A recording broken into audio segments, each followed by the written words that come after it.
안녕하세요. 재료 강좌 강의 담당 교수 한지훈입니다. 오늘은 실시간 강의가 아니고 녹화 강의로 여러분들에게 재료 강좌 강의를 전달하려고 합니다. 오늘은 이제 7장 저희가 지금 복합응력 하에서의 항복과 파괴라는 제목으로 강의를 진행하고 있는데 지난 시간에 했던 강의 내용에 대해서 간단하게 리뷰를 좀 하고 그 다음에 오늘 제가 주로 이야기할 모어 클럼 항복 항복에 대해서 소개해 드리려고 합니다. 지난 시간에 저희가 세 가지 파손 조건에 대해서 이야기를 했었어요.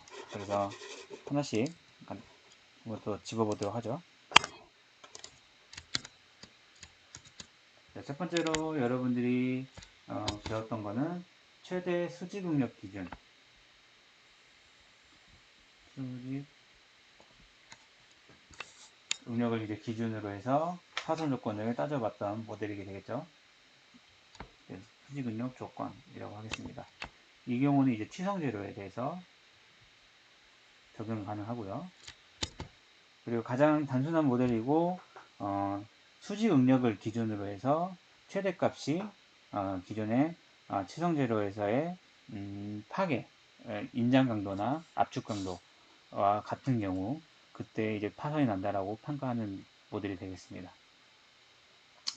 그래서 여러분들이 이제 그 관련되어 있는 뭐 파손 항복 함수라든가 그런 거는 자료를 한번 보시면 될 것 같고, 이 경우에는 이제 인장 주도하에서 사용을 해야 된다고 말씀을 드렸어요.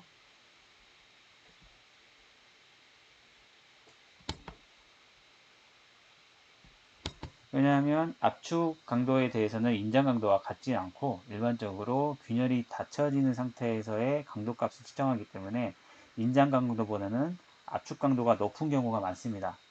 하지만 최대 수직 응력 조건에서는 인장 강도나 압축 강도나 모두 다 임계값으로 보고 있고, 해당 임계값이 현재 응력 상태에서의 최대 수직 응력보다 같은 경우에 파손이 난다고 보고 있기 때문에 인장 주도하에서는 잘 맞을 수는 있지만 압축 주도하에서의 응력 상태에서는 압축 강도가 인장 강도보다 훨씬 큰 값인 경우가 일반적인 재료의 특성이기 때문에 그런 경우는 현재 이 최대 수직 응력 조건에서의 모델은 표현할 수가 없는 거죠. 그래서 그러한 단점이 있기 때문에 반드시 인장 주도하에서의 적용을 해줘야 된다고 말씀을 드렸고요. 두 번째로는 우리가 최대 전달 응력 조건에 대해서, 이번에 수직 응력이 아닌 전달 응력이 최대인 경우에 대해서 우리가 다뤘었고, 자, 이를 우리가 이러한 재료는 이제 연성 재료에 대해서 전달 능력이 최대인 값에서 파손이 난다라고 보고 있기 때문에 재료에 대해서 항복을 건을 찾기 위해서 이제 활용했던 모델이고, 이 경우에는 우리가 주응력을 가지고 45도만큼 회전했을 때 최대 전달 능력이 발생할 텐데, 그 최대 전달 능력이 발생할 텐데, 이 전달 능력 값들 중에서 가장 큰 값이 재료의 항복 강도보다 같아지는 경우에 이제 항복이 발생한다라고 보는 모델이었죠. 그리고 이제 세 번째로 우리가 팔면체 전달 능력 조건.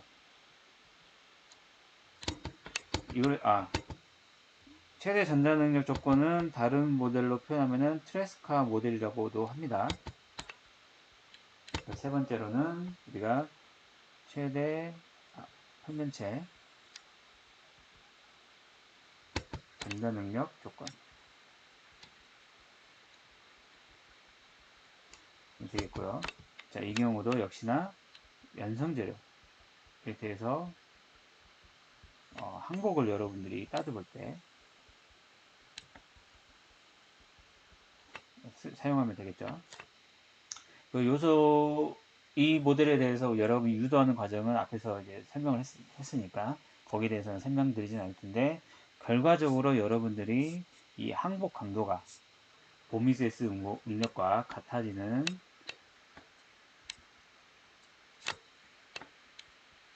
경우 우리가 이제 항복이 발생했다라고 하고, 특히나 유한 요소에서 연성 재료를 여러분들이 항복에 대해서 따지고 싶다라고 라고 하면은 이와 같은 팔면체 전달 능력 조건을 활용한다고 했죠.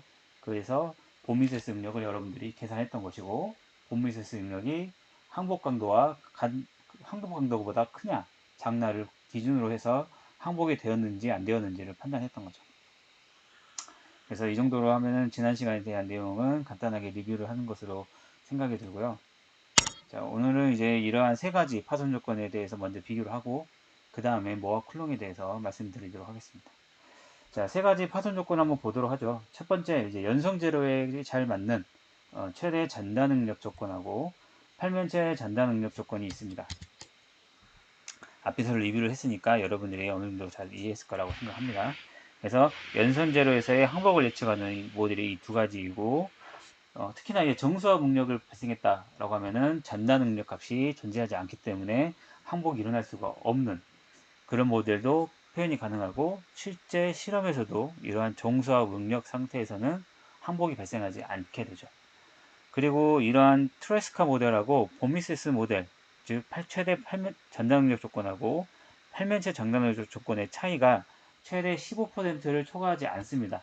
즉 여기서의 이 타원으로 표시된 부분이 팔면체 전달 능력 조건이고요. 그 다음에 이 육각형으로 표시되는 이 부분이 점선으로 표현된 부분이 최대 전달 능력 조건인데, 최대 차이가 나는 부분은 이러한 부분일 거예요. 여기가 이제 최대 15%를 초과하지 않는다라는 것이죠. 특히나 이제 연광과 알루미늄 합금에 대해서 여러분이 항복이 언제 일어나는지를 제로 물성으로 따져보게 되면은 그 데이터가 팔면체 잔다 능력 조건하고 잘 일치하는 걸 확인할 수 있을 겁니다. 즉 여기서 연광하고 알루미늄에 대한 데이터를 보시면은 이런 데이터들이죠. 동그라미와 세모로 표시되어 있는 제로에 대해서 여러분들이 데이터를 한번 찍어보게 되면은 팔면체 전달 능력 이 항복 곡선하고 잘 일치하는 것을 확인하실 수가 있을 거예요. 그 말은 현재 일반적인 이런 연광과 알루미늄 합금 같은 경우에는 우리가 최대 전달 능력 조건을 따르기보다는 팔면체 전달 능력 조건에 가깝게 항복 강도가 결정이 된다라고 생각해 볼 수가 있는 거죠. 하지만 이게 최대 전달 능력 조건 같은 경우에는 보다 간단한 모델이고 보수적인 관점에서의 강도를 예측할 수가 있게 됩니다. 그렇기 때문에 이 최대 전달 능력 조건도 자주 활용이 되는 거죠. 이론적으로 여러분이 따져보고 싶을 때요. 그래서 이 왜 보수적이냐에 대한 내용은 이전 시간에도 한번 말씀을 드렸었는데, 우리가 안전계수라는 것을 생각을 하게 될 것이고, 이 안전계수 값이 항상 1보다 큰 경우에는 항복이 발생하지 않는다 또는 파단이 발생하지 않는다라고 이야기를 하고 있어요. 근데 이러한 안전계수를 계산해 봤을 때 팔면체 전달 능력 조건의 안전계수보다는 최대 전달 능력 조건의 안전계수가 살짝 작은 경우가 있습니다. 즉 예를 들면은 팔면체 전달 능력 조건에서의 안전계수가 3이라고 되었다면 최대 전달 능력 조건에서의 안전계수는 같은 제로에 대해서 한 2.8, 2.7 정도의 안전계수 값을 나타낼 거예요.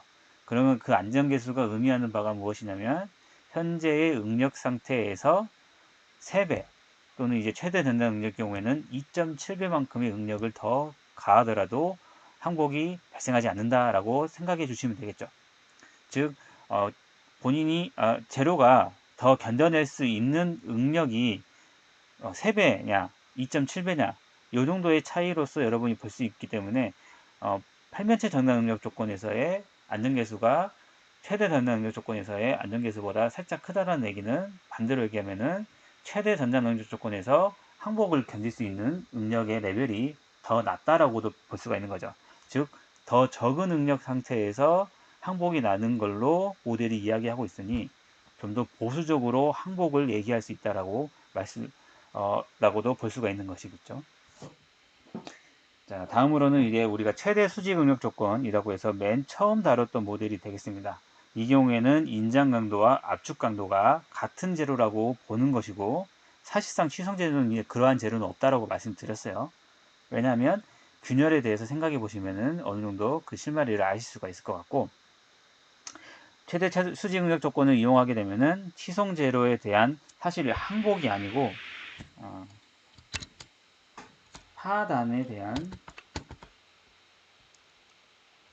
파단이 되겠죠. 파산을 예측하는데 활용할 수 있는 모델이 되겠습니다. 즉 주응력에 하지만 이 모델은 말씀드렸지만 두 개의 주응력의 부호가 반대일 때, 즉 이와 같은 응력 상태가 되었을 경우 다른 두 파손 조건, 즉 트레스카나 보미세스 모델 또는 이제 최대 전자 능력 조건이나 팔면체 전자 능력 조건보다는 다소 큰 차이가 발생하는 걸 알 수가 있겠죠. 이것은 최대 수직 응력 조건이고요. 여기가 이제 팔면체 또는 보미세스 조건인데 같은 항복을 표현한다고 하더라도 파단을 표현하긴 하지만 그냥 항복을 표현한다고 생각해보더라도 큰 차이가 남을 알 수가 있는 거죠. 그리고 주철에 대한 즉 그레이캐스트 아이언에 대해서 여러분이 파단에 대한 응력값을 측정해 봤을 때 인장 주도 하에서는 이러한 수직 응력 조건을 잘 따르는 것을 확인할 수가 있습니다. 근데 압축에 대해서는 나타나지가 않고 있죠. 그 이유는 말씀드렸지만 압축에 대해서는 이러한 최대 수직 응력 조건을 활용하지 않는다라고 말씀을 드렸어요. 다음으로 하중인자 설계라는 게 있는데 사실 이건 이제 여러분들이 참고만 해주시면 좋을 것 같습니다. 설계에 대한 하중이 있을 것이고 현재의 하중인장을 통해서 설계했을 때 우리가 최대로 걸릴 수 있는 응력을 결정하는 그러한 내용에 대한 설계 방법인데 이거는 그냥 참고만 해주시면 좋을 것 같습니다. 아무튼 이 파손이 되지 않도록 안전하게 설계하기 위한 설계 방법이다 라고만 보시면 좋을 것 같아요. 갑자기 이제 파손 얘기하다가 뭐 한쪽이냐 설계냐 응력 집중이냐 이런 얘기를 하고 있는데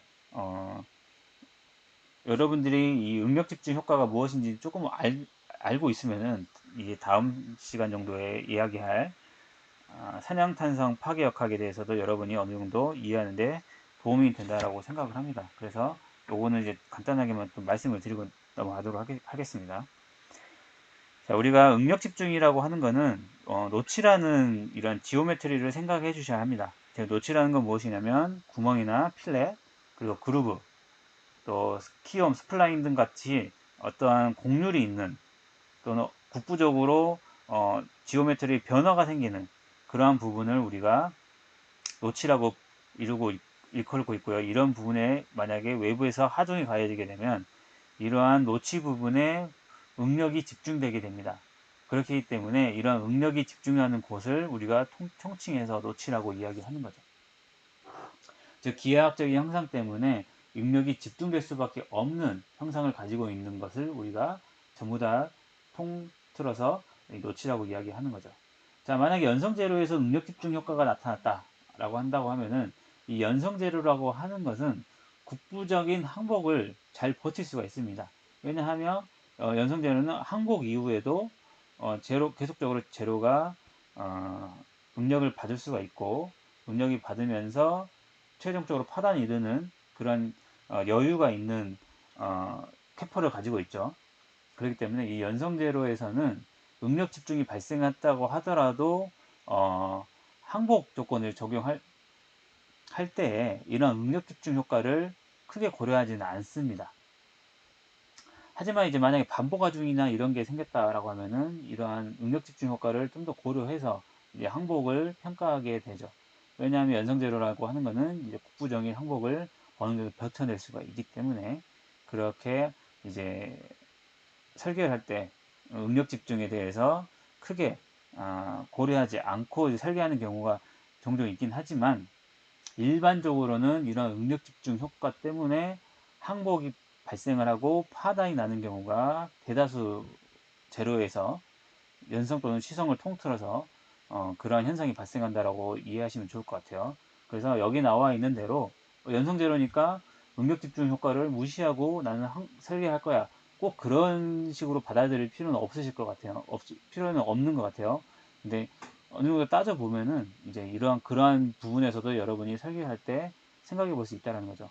항복 조건을 적용하고 싶은데 연성 재료에서의 이러한 응력 집중 효과를 크게 생각할 거냐, 크게 고려하지 않을 거냐, 이 정도는 여러분들이 따로 생각을 해볼 수가 있는 거죠. 만약에 여러분들이 유한요소법을 이용해서 분석을 한다라고 했을 경우에는 대부분 선형탄성에 대해서만 해석을 하게 될 거예요. 실제 필드 나가게 되면은 소성에 대해서도 많이 고려해서 해석을 하게 되는데, 현재는 이제 학부 수준에서 또는 이제 어, 대학 수준에서만 이야기한다고 하면 선형탄성 거동에 대해서 해석을 하게 될 것이고, 이때의 보미세스 응력을 가지고 유용력을 판단하고 이로부터 항복이 되었냐 되지 않았냐를 판단하게 될 겁니다. 그래서 이제 항복값보다 이 유효 응력값이 항복 강도보다 크게 되게 되면은 그 영역에 대해서는 좀 더 설계된 변경이 필요하게 되겠죠. 즉 지오메트리를 바꿔준다던가, 즉 곡률이 있는 모델이었다고 하면 곡률을 좀 더 완화시켜 준다던가, 아니면은 재료를 바꿔준다던가, 아니면 그 부분에 추가적인 파트를 더해서 응력을 분산시켜 준다던가, 그런 설계 변경이 좀 필요하게 되겠죠. 취성 재료에 대해서는 응력 집중 요건은 반드시 고려가 되어야 됩니다. 왜냐하면 취성 재료는 응력 집중에 의해서 파손 조건에 도달하게 되면은 그 이후에는 균열이 급속도로 진전하는 취성 파괴를 보이기 때문에 취성 재료에서는 이러한 응력 집중 효과가 반드시 고려가 되어야 되고요. 이러한 국부 응력에서 최대 응력 강도에 도달하면 파당이 났다라고 여러분이 보시면 되는 거고, 그 경우에 외부에서 가해주는 하중보다 응력 집중에 의해서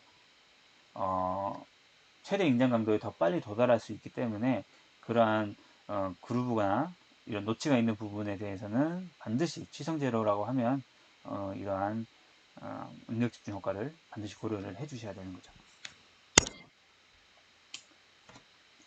자, 우리가 앞서서 이제 최대 수직 응력 조건에 대해서 이야기를 했었는데요. 최대 수직 응력 조건 다시 한번 정리하면은 수직 응력이 인장 방향으로 가장 큰 절대값을 갖는 경우에 파단이 낮다라고 이야기하고 있고요. 취성 제로에 대해서 모델을 적용할 수가 있는 것이고, 압축 응력이 되었을 경우에는 이러한 모델을 활용할 수 없다라고 말씀을 드렸어요. 그리고 우리가 회주 차례에서의 실험 강도 값을 봤을 경우에, 자, 아래 상단에 나와 있는 이 동그라미로 표시된 부분이 회주철에 대한 실험 결과 값입니다. 지금 어떤 걸 표현한 거냐면 항복 강도 값을 다양한 응력 조건 하에서 판단을 하게 되는 것이요. 즉 단축으로 하기도 하고 2축으로 늘리는데 2축에 대한 응력의 크기가 서로 다른, 또는 방향도 다르게 할 수도 있고요. 같은 방향일 수도 있고, 그러한 경우에 모두 다 여러분이 주응력으로 뽑아낸 다음에 항복 강도 값을 표현해 봤을 경우 데이터가 이러한 최대 수직 응력 기준을 잘 따라가는 것처럼 보이지만 어느 순간부터, 즉 인장과 압축이 반대로 작용하고 있는 그러한 응력 상태에서는 다음과 같이 기존의 최대 수직 응력 기준을 따르지 않고 이러한 선형 형태의 이런 항복 강도를 나타내게 됩니다. 그리고 압축이 되었을 경우에는 데이터가 기존과는 많이 달라지게 되죠. 그렇기 때문에 실제 기존에 있던 이 최대 수직 응력 기준 조건을 일반화시켜서 적용할 수는 없고, 압축이나 또는 인장각 압축이 복합적으로 발생하는 이러한 모델에 대해서는 추가적인 모델이 필요하다는 걸 아실 수가 있을 거예요. 특히나 이러한 데이터가 나왔다는 이야기는 전달 능력도 어느 정도 이러한 압축 강도, 압축 주도 하에서 파단을 일으킬 때 중요한 패턴으로 작용했다라고도 볼 수가 있습니다. 즉 치선 재료라고 해서 항상 수직 응력이나 압축 응력 기준으로 여러분들이 파단을 이야기하실 필요는 없고, 전단 응력에 의해서도 파단이 난다라고 보실 수가 있는 거죠. 그래서 우리가 이러한 추가적인 파손 조건이 필요하게 되고 기존의 최대 수직 응력 조건을 수정하게 될 겁니다. 그래서 압축과 인장 강도를 따로 이렇게 고려를 하게 될 거고요. 그 다음에 이러한 전단 응력에서도 파단이 날 수 있게끔 모델을 수정할 필요가 있다는 걸 여러분들이 아시게 될 거예요. 그래서 나오게 된 모델이 이 쿨롱-모아 파괴 조건이라고 하는 모델이 되겠고요. 이때 우리가 이제 전단 응력하고 수직 응력의 조합으로 우리가 이러한 파괴 모델을 구성하게 됩니다. 이때 이 전달 능력과 수직 능력이 어떠한 선형적인 관계로 구성이 된다라고 보고, 다음과 같이 전달 능력과 수직 능력이 다음과 같은 선형적인 관계식을 따른다라고 모델을 제안해 놓고, 이때 이 재료를 뭐 콘크리트냐 또는 회주철이냐 또는 기타 다른 취성 재료냐에 따라서 재료 물성이 다 다르겠죠. 그래서 그 재료 물성을 표현할 수 있게끔 기울기 값인 μ와 타우 i, 즉 전달 능력에서의 y축 절편이라고 볼 수 있겠죠. 그 값들 이 두 가지를 재료 물성으로 선택을 해서 여러분들이 수학적인 모델로 구성을 하게 되면 이와 같은 선형적인 수학 모델이 만들어지게 될 겁니다. 이걸 가지고 이제 무어 쿨롱 무어 파괴 조건을 이야기하는 것이죠. 쿨롱 무어 하면은 좀 피곤하기 때문에 CM 모델이라고 줄여서 이야기하겠습니다. CM 모델. 그래서 이러한 CM 모델에서는 여러분들이 제로에 대한 상수 값이 어떤 것인지 반드시 알아두셔야 되고요. 즉 μ 값, 기울기 값과 타우 i 절편 값을 여러분이 아셔야 되고, 위의 식이 사실상 선형적으로 보이긴 하지만 좀 더 선형적으로 여러분이 나타내고 싶으면은 y는 마이너스 기울기를 갖는 x 더하기 b라는 꼴로 나타내시면은 좀 더 선형적으로 볼 때 여러분이 쉽게 이해할 수가 있겠죠.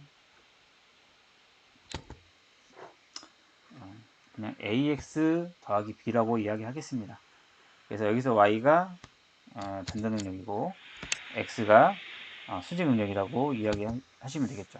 그래서 여러분들이 가해준 능력을 이제 좌표 변환에 무관하게끔 반드시 주응력으로 표현을 해주신 다음에 이를 통해서 모어 서클을 그려주시면 됩니다. 그래서 현재 응력 상태가 3축이라고 하면은 모아 서클이 3개가 그려지게 되겠죠. 그래서 그림과 같이 모아 서클 하나, 둘, 3개를 그려놓은 다음에 방금 말했던 모아 쿨럼 파괴 조건에 대한 선을 하나 그려주게 되겠습니다. 그런데 이 모아 서클이 응력이 지금 현재 받고 있는 응력 상태가 커지면 커질수록 점점 원의 크기가 커지게 되겠죠. 그리고 이러한 가장 큰 외곽에 있는 원의 크기가 이 파괴 포락선이라고 하는 우리가 방금 말했던 선형적인 관계로 나타낸 수학적 함수를 이제 파괴 포락선이라고 이야기할 텐데요. 이 파괴 포락선이 이 가장 큰 원과 만나는 이 값에서 파단이 났다라고 보시면 되는 거죠. 그래서 이제 파손 조건은 가장 큰 원이 직선과 접하는 경우, 그때의 응력 상태를 가지고 우리가 파손 조건이라고 이야기를 할 수가 있는 거죠.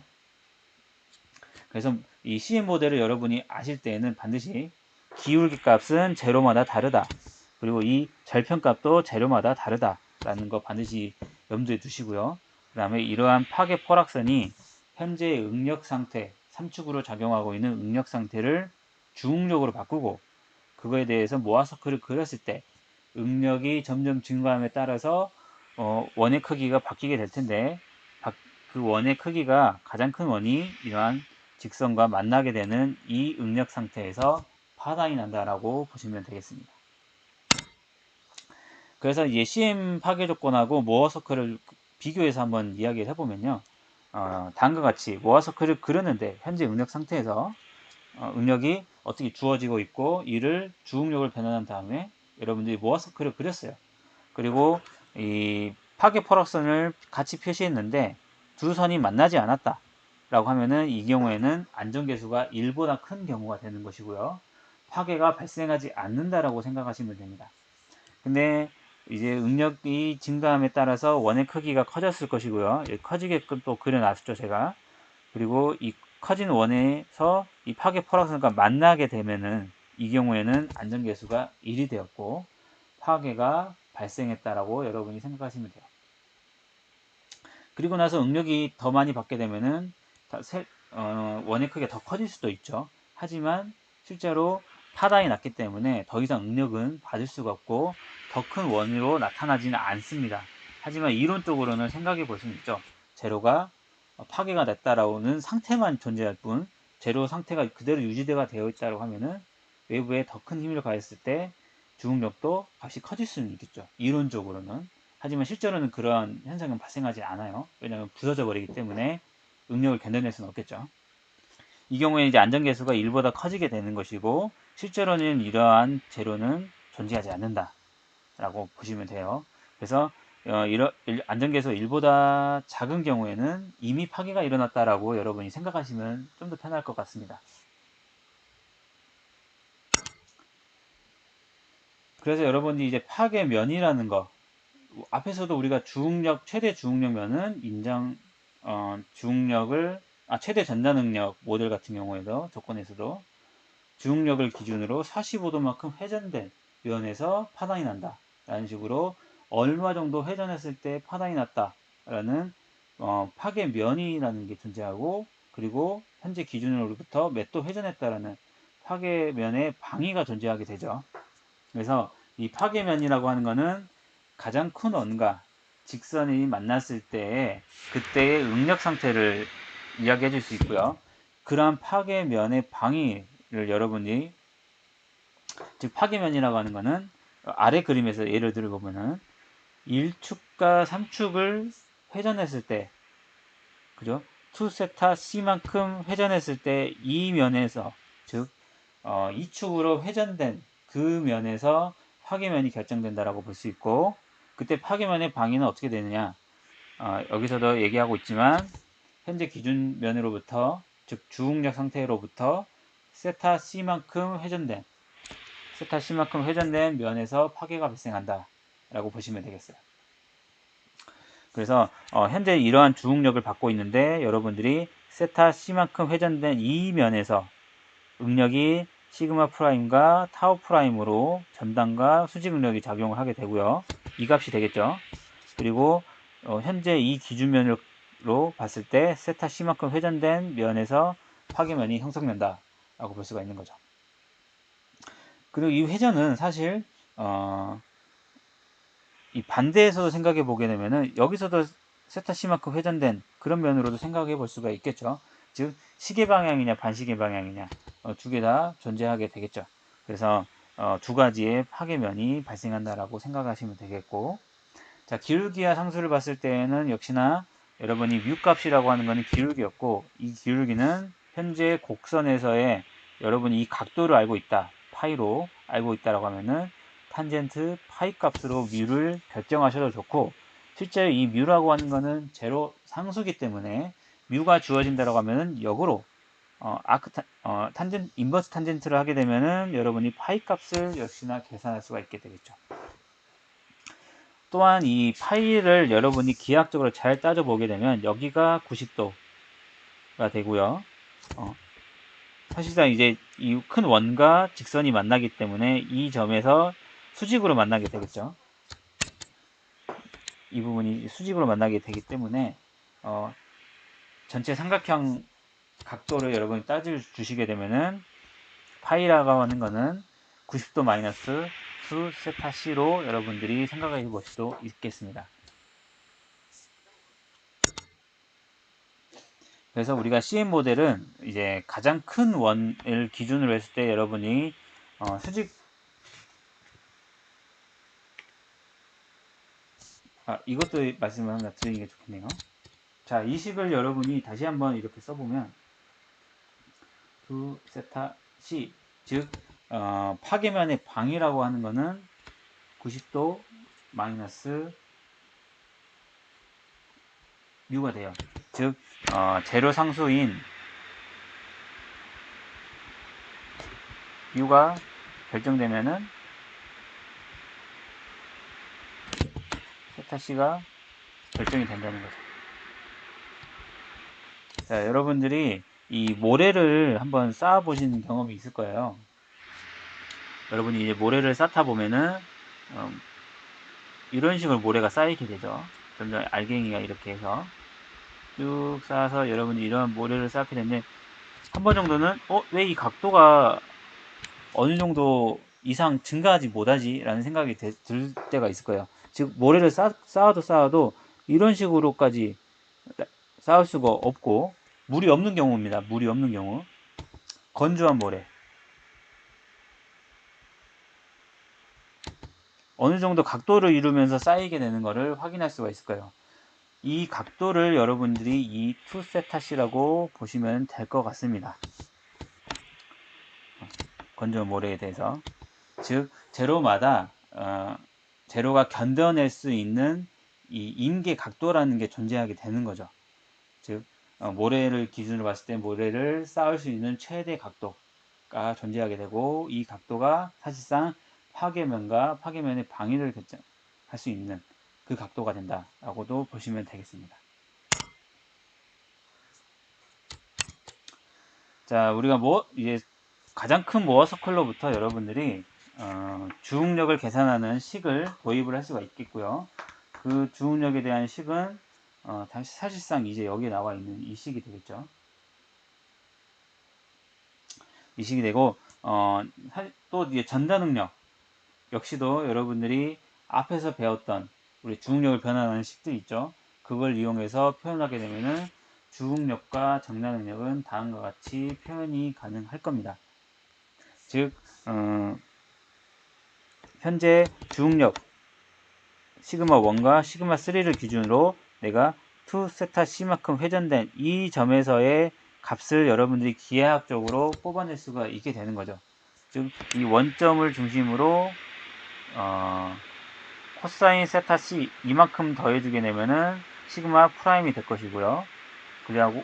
그렇지 않으면 이 반지름을 기준으로 사인 세타 C, 2세타 C만큼 여러분이 고려해주게 되면은 여기서부터 여기까지 값이니까 전단 능력 타우 파이 값이 되겠죠.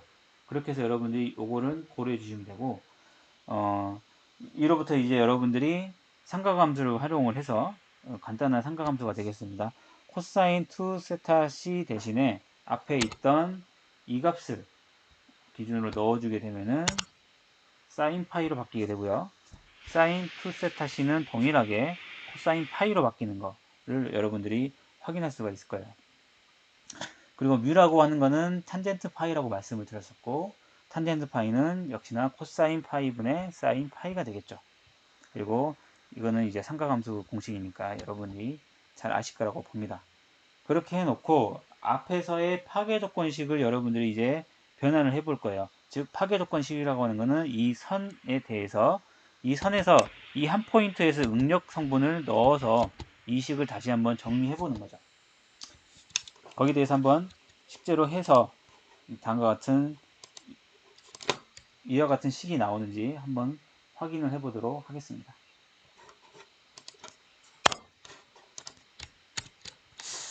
자, 앞에서도 파괴 포락선이라고 하는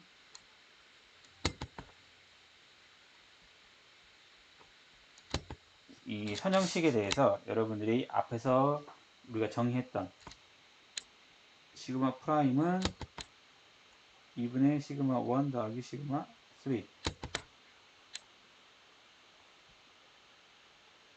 마이너스 시그마 3 2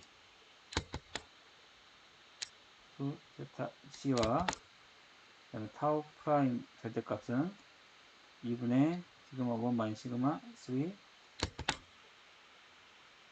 사인 2 세타 C 이 식이 있었죠. 이 식을 이제 여기에 넣고 정리해 보게 되면 2분의 시그마 1 마이너스 시그마 3 쭉 한번 적어 보도록 할게요. 그 다음에 뮤 대신에 탄젠트 파이를 넣으시면 되고, 이 탄젠트 파이 대신에 사실상 코사인 파이, 사인 파이로 정의하시면 되겠죠. 그 다음에 시그마 프라임 값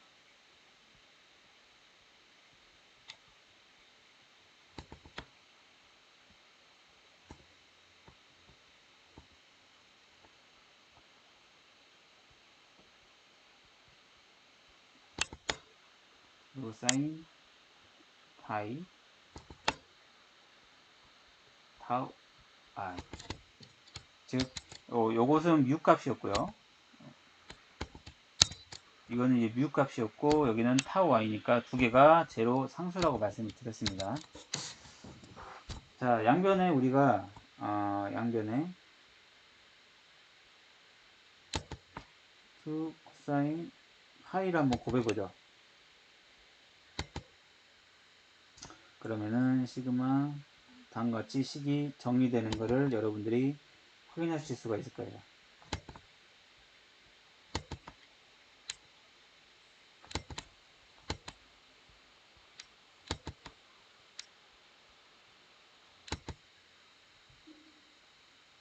그리고 나서 우리가 여기에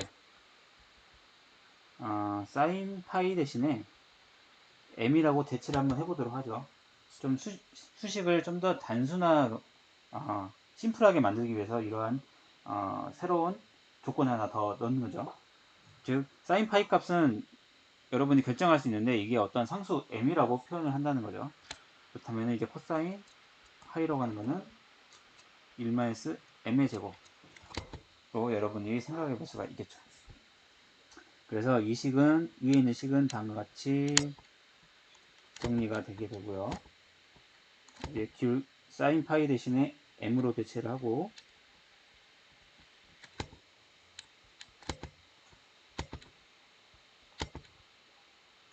1-m의 제곱 이렇게 되겠네요. 자, 뒤로 잠깐 돌아가세요. 자, 그렇게 되면 여러분들이 요 A번식과 B번식이 어떻게 유도되는지를 이제 확인할 수가 있을 거예요. 어떻게 유도했냐고 하면 파괴 포락선 식에다가 이 식이죠. 이 식에다가 현재 파단이 일어났을 때의 응력 상태를 중력으로 표현한 요 두 개의 식을 넣고 대입을 하고 정리를 했더니 최종적으로 A와 B번식이 나왔죠. 그리고 A와 B식은 같은 걸 여러분이 확인할 수 있을 거고요. 근데 이 B번식에서 갑자기 C번식이 생뚱맞게 나오게 되는데 여기에 대한 유도 과정은 이제 이 다음에 다시 설명을 드리도록 하겠습니다. 자, 즉 제로 상수인 타우 i와 현재 압축 강도 여기 프라임이 붙어 있는 이유는 실제 실험을 통해서 측정된 압축 강도가 아닌 여기에서 우리가 이론적으로 생각해 볼 수 있는 압축 강도가 되겠습니다. 그래서 이론 압축 강도라고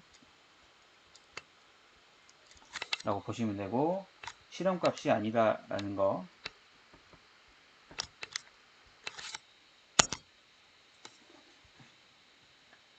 자, 그래서 우리가 이 뒷장에 그림이 하나 더 있는데요. 만약에 단축 압축에 대해서 여러분들이 파괴면을 알아내고 싶다라고 한다면은 사실상 단축 압축이기 때문에 응력 상태가 만약에 3축을 기준으로 여러분의 압축 강도, 이론적인 압축 강도만큼 가 있다라고 하고 여기서 이론적인 압축 강도라는 말은 보아 쿨롱에서 발생할 수 있는 파단이 일으키는 압축 강도를 이야기합니다. 그래서 실제의 압축 강도하고는 다르겠죠. 왜냐하면 모아서클이 현재 이론적인 압축 강도에 도달했을 때 파괴 포락선과 만나는 점이 생긴다라고 생각을 하고 그때의 값을 우리가 이론적인 압축 강도로 정의하는 것이니까요. 그리고 1축과 2축에서는 응력 상태가 자유표면이기 때문에 0이 되겠죠. 즉 이러한 응력 상태에서 여러분들이 점점 응력을 가해서 압축이 되고 현재 파괴 포락선과 만나는 그러한 최대 압축 응력을 우리가 압축 강도로 이론적인 압축 강도로 사용을 하게 되는 것이죠. 그렇게 되면 여러분이 이제 모아서클을 보게 되면 모아서클이 하나만 그려지게 될 거예요. 왜냐하면 시그마 1과 시그마 2가 한 포인트인 0이라는 점에서 찍히게 되고 그리고 시그마 3는 시그마 UC 프라임으로 표현이 되기 때문에 모아서클이 달랑 하나만 그려지게 되죠. 그리고 나서 여러분들이 이러한 기하학적인 관계로부터 앞에 있는 식을 다시 한번 유도해 볼 수가 있습니다. 다시 앞으로 가도록 하겠습니다. 자, 여기에다가 여러분들이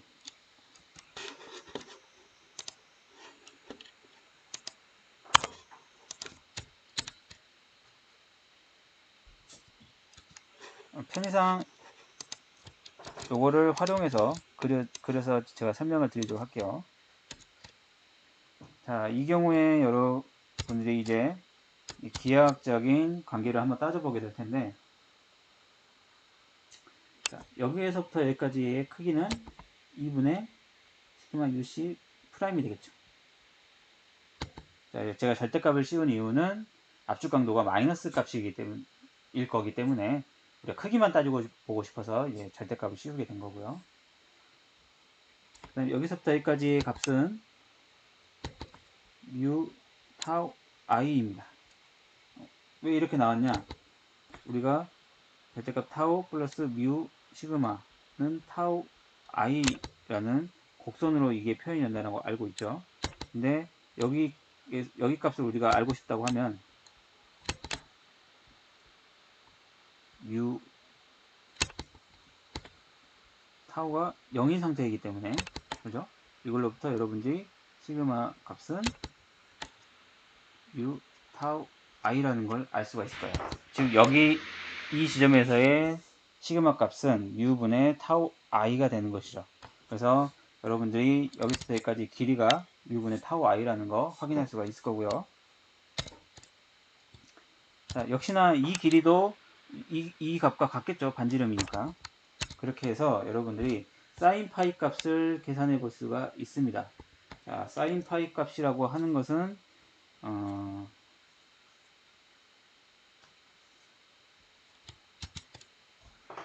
사인 파이 값이라고 하는 것은 이것분의 여기가 되겠죠. 왜냐하면 여기가 파이이기 때문이죠. 좀 잘 안 나타나니까 그냥 여기다가 파이로 표시하겠습니다. 파이. 사인 파이라고 하는 것은 기하학적인 관계식으로부터 다음과 같이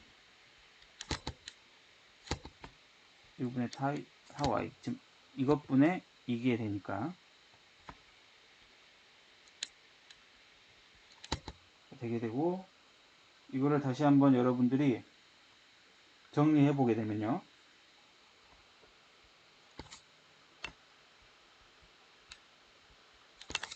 UC 프라임은 다음과 같이 2분의 UC 프라임 더하기 u분의 타우 i 사인 파이 이렇게 되겠죠. 그리고 이거는 다시 여러분들이 사인 파이 대신에 m이라고 여러분이 도입을 해서 적용을 해 보시고, 2분의 시그마 UC 프라임 n 더하기 타우 i, 그 다음에 u 대신에 여러분들이 사인 파이분의 코사인 파이를 넣어주시면 되겠죠. 즉 u 대신에 사인 파이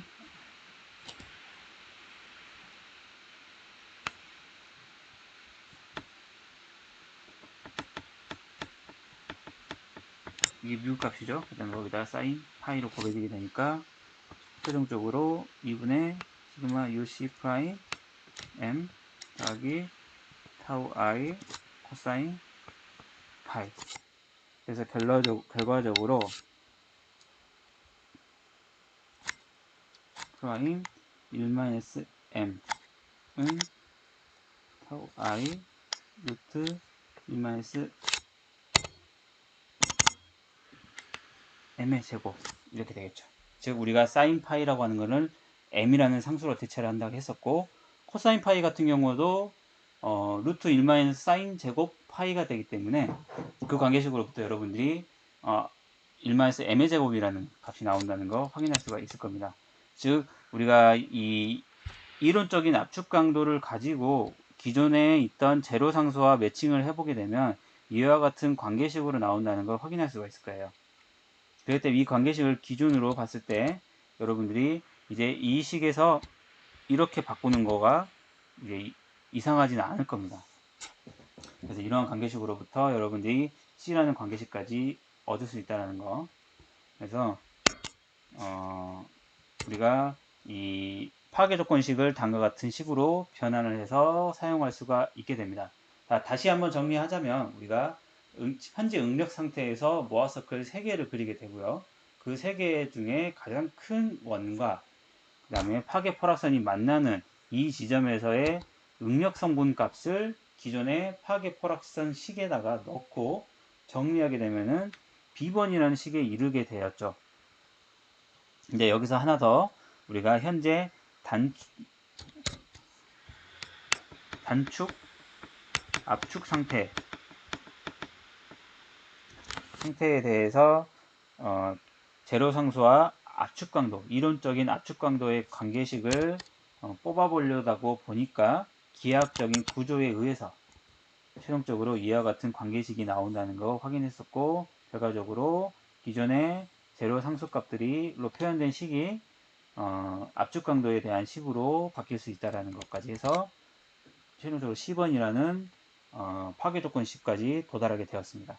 그래서 우리는 이제 파괴조건식을 다음과 같은 10번식으로 기준으로 생각해 볼 수가 있고, 현재 10번식을 적용하고 싶으면은 단축, 압축 상태만 반응이 가능하다는 거예요. 그렇기 때문에 더 일반적인 식은 B번식이라고도 생각하시면 좋을 것 같습니다. 그래서 B번식을 여러분이 먼저 기억해 두시고, 단축, 압축 상태가 되면은 C번식을 적용할 수 있게 되고요. 뒤에 또 인장 상태도 나와요. 그렇기 때문에 제가 구분해서 말씀을 드리는 것 같습니다. 자, 그래서 다시 이제 압축 상태 다시 한 번 더 이야기할게요. 자, CM 모델에서 여러분들이 단축, 압축 응력 상태를 여러분이 가정을 했다라고 하면은 시그마 1과 2가 0이라고 하고요. 그 다음에 3축으로 시그마 UC 프라임이라는 응력이 걸렸을 때 파괴 포락선과 만난다라고 합시다.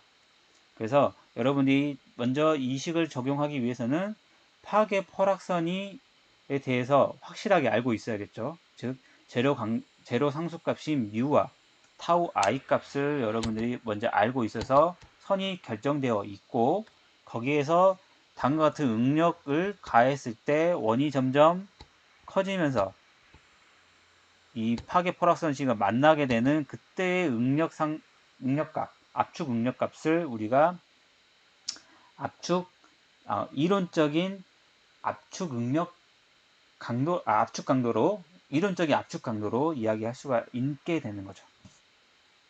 그래서 주응력 상태는 다음과 같이 된다는 거 여러분이 충분하게 알 수 있게 되겠고요. 그리고 우리가 기하학적인 관계식으로부터 이와 같은 관계식을 유도를 했고, 그래서 최종적으로 여러분들이 만약에 여기 값이 궁금하다 라고 한 이론적인 압축 강도 값이 궁금하다라고 하면은 이 식으로부터 여러분이 계산해 볼 수가 있어요. 즉 m이라는 제로 상수값과 타우 i라는 상수값, 즉 m이라고 하는 것은 사인 파이 값이었고, 결과적으로는 이 뮤라는 기울기값과 연관이 될 수밖에 없죠. 그렇기 때문에 파괴 포락선식을 알고 있다라고 하는 것은 m이라는 값도 알게 되는 것이고, 타우 i 역시도 이 파괴 포락선식에서의 제로 상수값이기 때문에 다 알려져 있는 값이 되겠죠. 놓은 값들이니까 여러분이 충분히 이 식을 평가해 볼 수가 있게 되는 거죠. 그렇게 해서 여러분이 이론적인 압축 강도 값을 찾아낼 수가 있게 됩니다.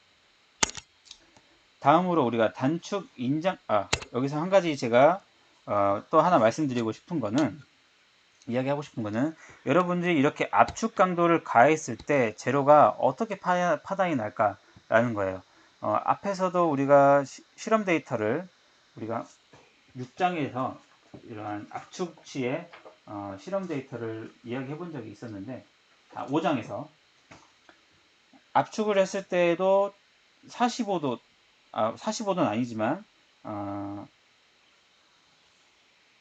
파괴면이 다음같이 비스듬하게 형성되는 그러한 그림이 있었습니다. 제가 찾아 드릴게요.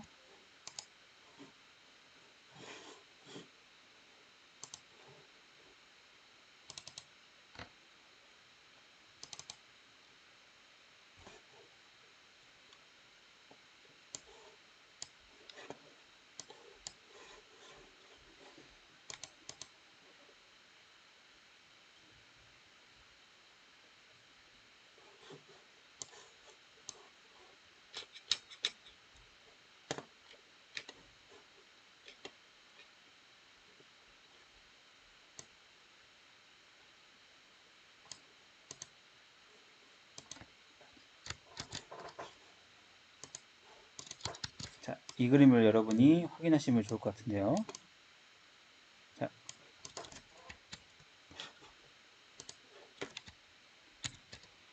자, 압축을 가했을 때 다음과 같이 비스듬하게 파단이 나는 걸 확인할 수가 있고, 현재 CM 모델에서도 역시나 세타 C만큼 주응력에서 회전된 그 면에서 파단이 나는 것을 확인할 수가 있습니다. 역시나 두 개의 면이 존재하게 되겠죠. 그래서 기존의 실험값을 잘 표현할 수 있는 기존의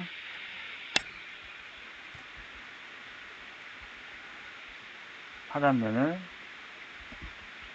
잘 표현한다는 거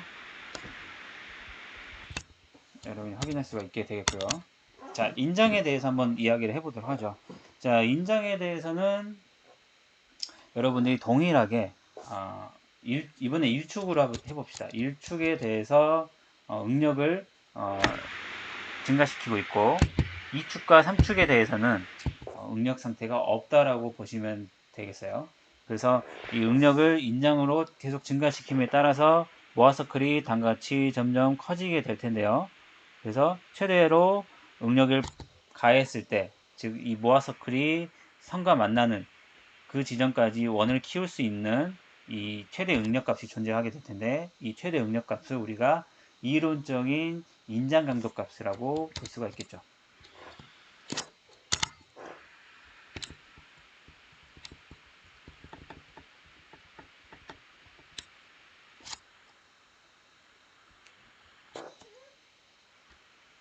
실제 실험값하고는 다르다라는 거죠.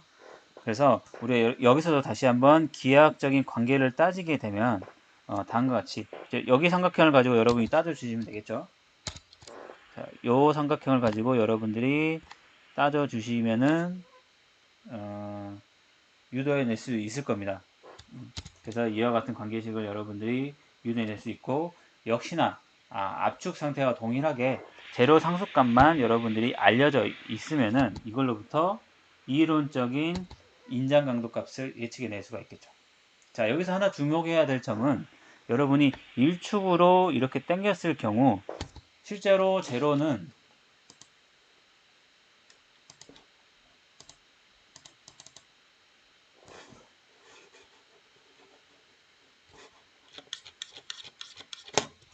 시성 제로에 대해서는 최대 주응력 면에서 파단이 나게 되죠.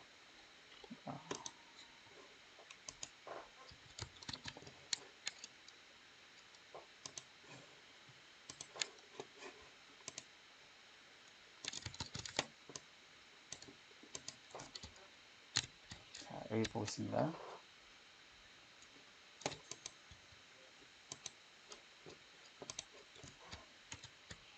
자, 최대 주응력 면에서 파단이 나게 되는데 실제로는 최대 주응력에서 세타 C만큼 회전된 이러한 면에서 파단이 나는 걸로 이 CM 모델은 예측을 하고 있죠. 즉 CM 모델은 단축 인장 상태에서는 파단면을 정확하게 예측할 수가 없다라고 보시면 되겠어요. 자, 이제 단순 비틀림에 대해서도 한번 보도록 하겠습니다. 자, 단순 비틀림 같은 경우에는 우리가 시그마 1과 시그마 3의 마이너스 타우 뮤 프라임이라는 이 비틀림 강도 값을 가했을 경우에 파단이 난다라고 보시면 되겠고요. 자, 그렇게 이야기할 수 있는 이유는 우리가 전달 능력을 가해서, 즉 전달 능력을 가해서 타우 전달 능력 값을 계속 증가시킬 수 있겠죠. 그때마다 여러분들이 모아스클이 하나씩 그려지게 될 텐데 최대로 가할 수 있는 전달 능력 값이 존재하게 될 것이고, 그 값에서 이 파괴 플러스가 만나게 되기 때문에 그때 이 사실상 이제 요 값보다는 요 값이 아니고 여기가 타우 U 프라임이 되겠죠. 자, 이 값에서 여러분들이 타우 이것도 타우 U 프라임이 될 것이고 마이너스 여기는 타우 U 프라임이 되겠죠. 그냥 이러한 응력 상태에서 비틀림 시에 파단이 난다라고 보시면 되겠어요. 즉 모아서클 회전을 여러분이 생각하시면 되겠고, 자, 이걸로부터 여러분이 다시 한번 타우 뮤 프라임 값과 기존의 타우 i 값의 관계식을 찾아볼 수가 있습니다. 역시나 여러분들이 여기서 삼각함수를 이용해서 계산을 하시면 되는 것이고요. 역시나 이 비틀림 상태에서도 동일하게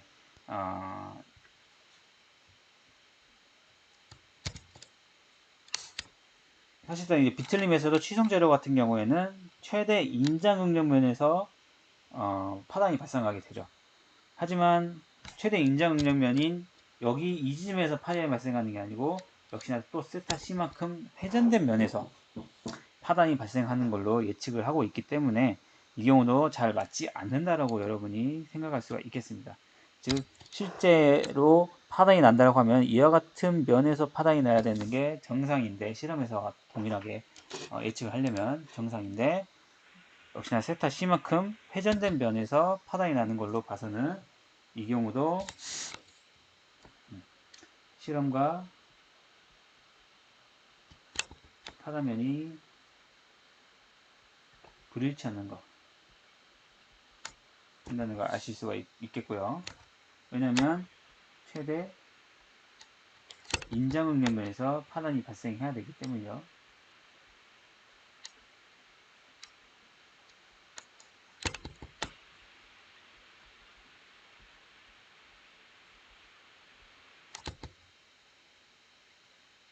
자, 우리가 앞으로 돌아가서 우리가 B번식을 한번 보도록 하겠습니다. 자, B번식을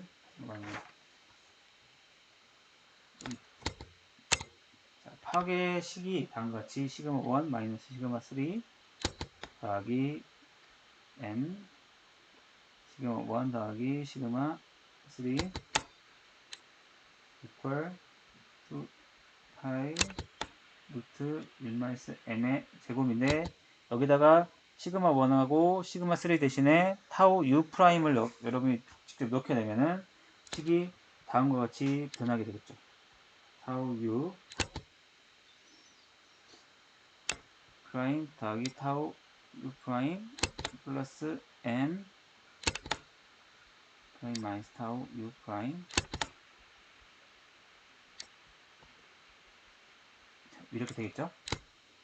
자, 이걸 여러분들이 정리하게 되면 여기가 이제 0이 되겠고 정리하면 타우 u 프라임은 타우 i 루트 1 마이너스 m의 제곱 이런 식으로 이제 얻어지게 되는데 앞에서 제가 말씀을 드렸지만 이야기를 했지만 이론적인 비틀림 강도를 예측할 수는 있어요. 하지만 이 이론적인 비틀림 강도가 실제 비틀림 강도와는 취성제로에서의 비틀림 강도와는 차이가 보일 거고 역시나 파단 면에서도 차이를 보인다는 거 확인할 수가 있습니다. 그래서 여기까지 여러분들이 정리를 한번 해보면요.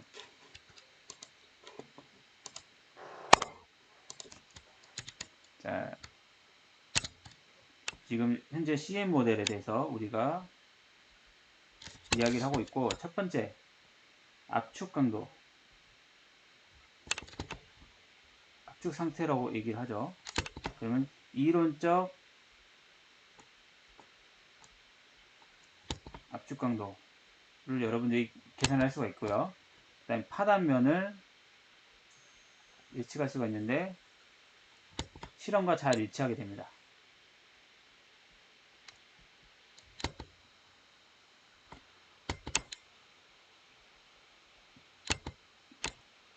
즉 압축 상태에서 이 CM 모델을 사용하는 게 적절하다는 거죠. 자, 두 번째 인장 상태. 이 경우에는 이제 이론적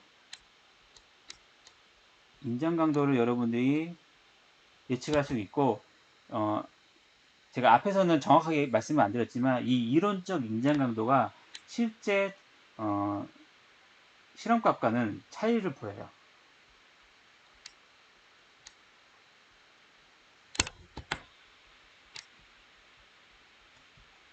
그렇기 때문에 사실 인장 상태에서는 CM 모델을 적용하면은 어느 정도 오차가 생길 수밖에 없는 거죠.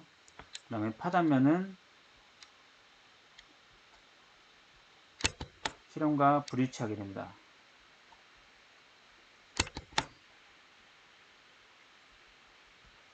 자, 세 번째로 비틀린 상태. 자, 비틀린 상태 역시도 이론적. 자, 계속 이렇게 글로 쓰려니까 좀 번거로워서 자, 타우 U 프라임 예측. 하지만 실험과는 큰 차이로 보이게 되는 거죠.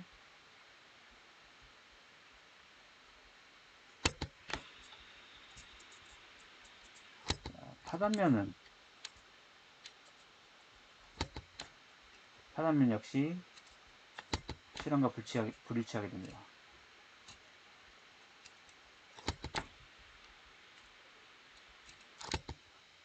그 이유는 인장 상태나 압축 상태 모두 최대 주 수직 응력에서 면에서 발생하게 되는 거죠. 주 수직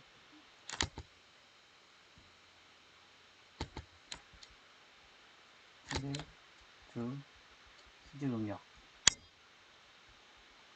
면에서 발생하기 때문에 현재 이 CM 모델에서는 세타 C만큼 회전된 면에서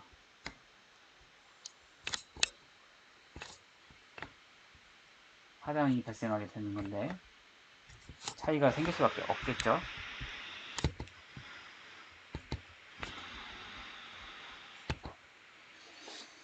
자, 인장 상태도 역시나 동일하기 때문에 설명을 드리지 않도록 하겠습니다. 자, 이렇게 해서 여러분 제가 CM 모델에 대해서 개략적인 설명을 했고요. 현재 이 CM 모델을 통해서 CM 모델에서의 이제 우리가 파괴 포락선을 결정하기 위해서는 기울기 값이나 절편 값을 여러분들이 예측을 해야 합니다. 그 예측하는 방법에 대해서 간단하게 좀 설명을 드릴게요. 자, 첫 번째로 여러분들이 이 압축 시험 데이터를 가지고 이러한 파괴 포락선을 결정할 수가 있어요. 파괴 포락선을 여러분이 완벽하게 결정을 하려면은 일단 기울기 값이 필요하고요. 그 다음에 절편 값이 필요하게 됩니다. 그래서 이 기울기와 절편 값을 여러분들이 알아내기 위해서 기존의 삼축, 압축 시험에 대한 데이터를 가지고 파괴 포락선을 결정해 보는 것이죠. 그래서 기존에 앞에서 우리가 이 B번식이 있죠. 이 B번식이 이제 이렇게 쓰여져 있는데, 원래는 이제, 이게 좌항에 있었는데, 이거를 우측으로 넘기면서 이와 같은 식으로 표현이 가능하게 되고요. 이 식을 자세하게 보게 되면은, Y값, 그 다음에 여긴 기울기, 여긴 또 X값, 이건 상수값, 이렇게 해서 선형적인 관계로 이야기를 할 수가 있어요. 그래서 이 선형적인 관계로 나타날 수 있다라는 얘기는 우리가 삼축 압축 시험으로부터 파괴 데이터를 얻게 되면은 그 데이터를 단같이 선형적인 관계로 피팅할 수 있다라는 얘기가 됩니다. 그래서 아래의 표에는 다양한 재료에 대한 단같이 재료 물성 값인 타우 값과 뮤 값을 나타내지고 있는데요. 사실상 이 타우 또는 뮤만 결정을 하게 되면 뮤가 역시나 기울기인데 기하학적인 관계로부터 세타 C도 결정할 수 있고, 이 네 가지 데이터가 독립적인 게 아니고 하나의 값을 나타내는 거라고 보시면 돼요. 즉 뮤를 알고 있으면은 파이도 결정할 수 있고 세타 C도 결정할 수 있고, 역시나 사인 파이라는 값을 통해서 m이라는 상수값도 결정할 수가 있게 되는 거죠.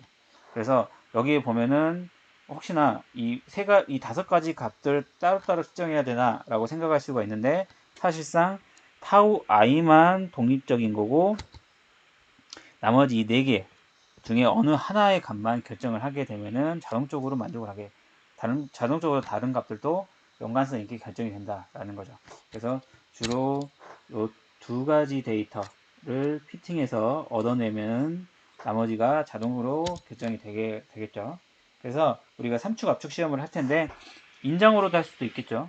그 다음에 압축을 가할 수도 있는 거고, 압축을 가했을 때 최대 응력 값을 우리가 압축 강도로 정의하면 되고, 인장을 가했을 때도 최대로 가할 수 있는 인정 응력 값을 인장 강도 값으로 이야기하면 되겠습니다. 그래서 여기에 나와 있는 예제를 제가 이제 뭐 깊게 풀어드릴 건 풀어드리진 않을 텐데, 현재 이 압축 실험을 하게 되고, 이 압축 실험 데이터로부터 어떻게 데이터를 피팅하는 과정에서 이 타우 i라는 절편값과 기울기값 u를 결정하는 방법에 대해서 나와 있어요. 그래서 여러분들이 어떻게 결정하는지는 제가 호목으로 내드릴 테니까 한번 직접 풀어보시면서 이러한 방법으로 결정하고 있구나 라는 것을 좀 생각해 보시면 좋을 것 같고요. 현재 여기 데이터 중에서 실제로 이 커브 피팅을 했을 때 잘 맞는 데이터가 세 가지 정도 데이터만 잘 맞고 하나의 데이터는 잘 맞지가 않습니다.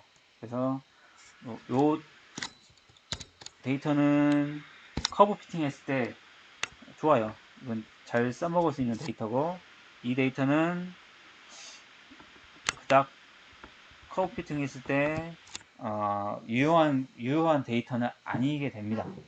그래서 여러분들이 한번 앞에 있는 이 y 값과 x 값을 결정하는 방법, 현재 주응력 상태로 압축 또는 인장 데이터가 나타나 있기 때문에 그걸 이용해서 여러분들이 여기 이제 인장 데이터죠. 그 다음에 여기서부터 이제 압축되어 있는 데이터인데 단축 압축이고 2축 압축, 3축 압축이 되겠죠. 3축 압축 데이터로 계산한 다음에 이걸 가지고 yx 값을 결정을 해주시면 됩니다. 그리고 이 yx 값을 결정해 준 다음에 이걸로부터 여러분들이 커브핏을 통해서 상수를 결정해 주시고 이 상수 값을 연관시켜서 기울기와 절편 값을 계산해 주시면 되겠죠. 그래서 최종적으로 이 데이터 같은 경우에는 현재 여기 나와 있는 샌드스톤에 대해서 여러분들이 데이터가 나타나 있는 거고요. 실리시어스 샌드스톤인데 그냥 줄여서 그냥 샌드스톤이라고 부르도록 하겠습니다. 실리콘 성분이 많이 들어있는 샌드스톤인 거예요. 그래서 실리시어스 샌드스톤 같은 경우에 여러분들이 담가진 기울기 값은 대략 23도만큼 이루어져 있고 절편 값은 23.35 메가파스칼로 나타나지고 있네요. 자, 현재 이 데이터를 다시 한번 우리 파괴 퍼럭션을 적용해서 한번 나타내 보도록 하죠. 현재 앞에서 4개의 실험을 했습니다. 그래서 2개는 3축 압축 시험이었고 하나는 1축 압축, 그 다음 마지막 하나 데이터는 인장 시험이었는데 3축 압축 시험 데이터는 잘 맞아요. 파괴 퍼락선에 잘 교차하는 걸 잡점이 생기는 거 확인할 수가 있고요. 여기를 좀 더 확대해 보면은 그죠? 여기 이 데이터죠, 이 데이터인데 실제 실험 데이터인데 살짝 포개지지가 않는 걸 확인할 수가 있어요. 즉 커브 피팅에서 최적화된 데이터를 뽑았을 때 기존 실험 값에 포함되어 이렇게 접점이 생기지 않는 압축 시험 데이터가 나타나게 되고, 이거는 이제 단축 압축 상태죠. 이 경우에는 이제 실제로는 이제 파괴가 되지 않는다라고 보는 게 맞는 데이터인데 실제로는 이제 실험에서는 파괴가 된 거죠. 압축 상태에. 근데 이 정도 차이는 사실 크지 않다라고 보입니다. 근데 여러분들이 인장 상태가 하나 있었죠. 인장 데이터. 즉 단축 인장 데이터가 즉 3메가파스칼 정도 가하게 되면 파단이 나는 걸로 나타나지고 있는데, 현재 여기서는 3메가파스칼에 대한 와스크를 그려보게 되면 이렇게 그려져요. 이 데이터로 그려진데 이 데이터가 실제 파괴선과는 상당히 멀리 떨어져 있는 데이터이기 때문에 우리가 배웠던 CM 모델에서는 파단이 나지 않아야지 맞는 거죠. 근데 현재 파단이 나고 있다는 말이죠. 그런데 그거는 이제 앞에서도 제가 여러 번 설명드렸는데 실제 CM 모델 같은 경우는 인장 주도하에서 사용할 경우에는 많은 큰 차이를 보인다라고 했어요. 실험과 큰 차이를 보이기 때문에 실제적인 이론적 인장 강도 값이 실제 인장 강도 값과 큰 차이를 나타나게 되는 거죠. 즉 단축 인장 시 실험과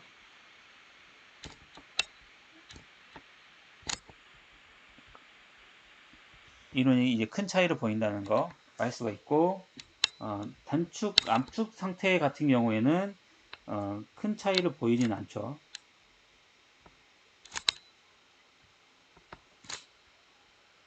큰 차이를 나타내지 않는다고 생각하시면 좋을 것 같습니다.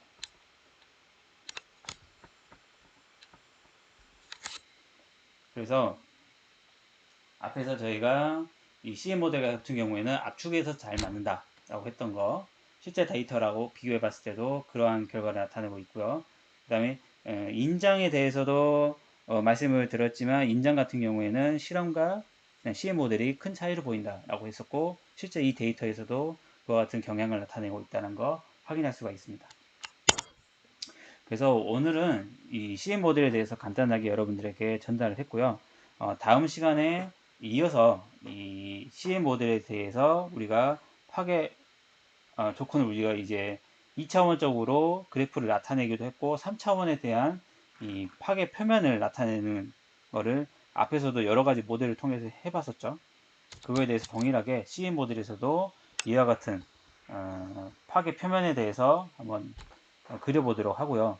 그리고 인장 주도하나 비틀림에서는 이 CM 모델이 잘 맞지 않았는데, 그것을 해결하기 위해서 새로운 modified 된 CM 모델이 있습니다.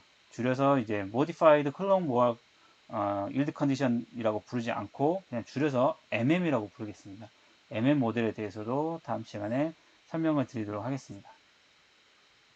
그래서 제가 오늘 이 시간 여기까지 해서 CM 모델에 대해서 간단하게만 소개를 드리고, 다음 시간에 이어서 좀 더 자세하게 CM 모델에 대해서 더 추가적으로 설명을 드리도록 하겠습니다.